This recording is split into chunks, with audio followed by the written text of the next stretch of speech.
The equipment needed for the 1 rep max strength test would be a bench, a bar, an assortment of free weights, and a barbell collar unless the weights are welded onto the bar. The 1 rep max allows somebody to determine the maximum weight that they are able to lift. The purpose of the 1 rep max bench press is to help one determine their muscular strength while also helping them build muscular strength. So we're talking about the bench press here, some basic technique setups. We're going to start with hand placement.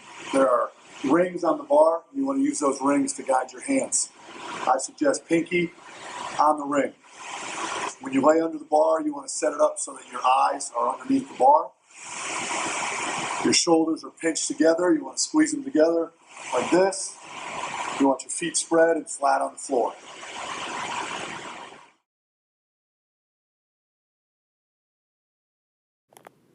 The proper warm-up for your 1 rep max is to do 50% of your total weight 5 times.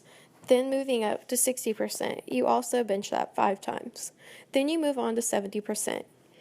You will do that 3 times. Then 80 and 90% you do 1 time.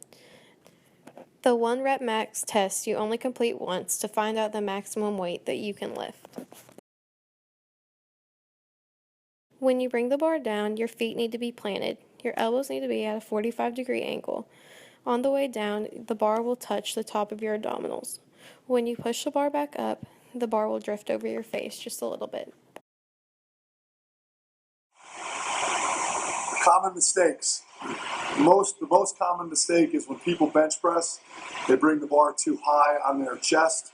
They bring it up here, which puts a tremendous amount of strain on the pecs, bicep tendon, shoulders, and it takes the back completely out of the movement, which is counterproductive. Don't tap your feet or flail your legs as you bench. Instead, root your feet into the ground during the setup.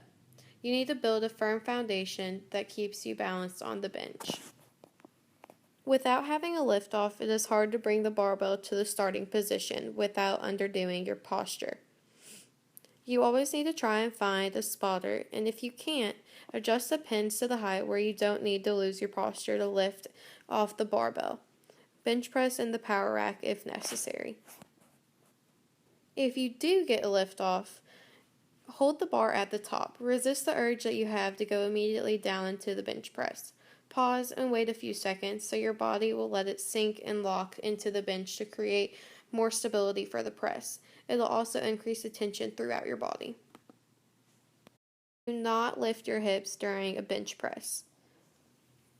Doing this transforms your body into an arch from your feet to your shoulders and puts a massive strain on your spine.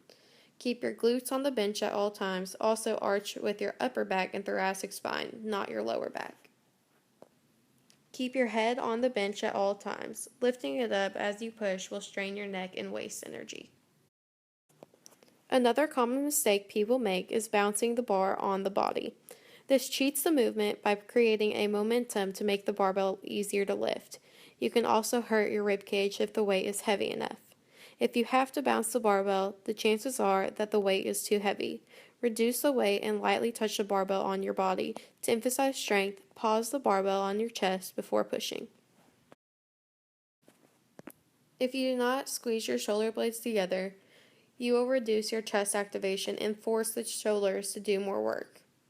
It'll also create a sink in your chest and increase the distance the bar has to travel, which makes the press up harder. Do not put your hands too close together on the bar.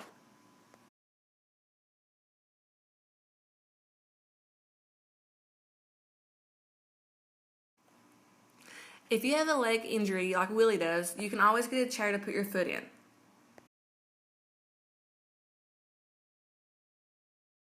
If you have a shoulder injury, you can always use a Swiss bar.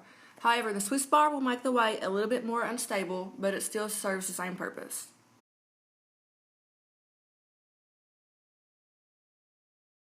If you do not have access to the equipment needed to bench press, you can also do a push-up. Another option for shoulder injuries would be to use dumbbells to bench press. If an arm is completely immobilized, you can just use one dumbbell to bench press.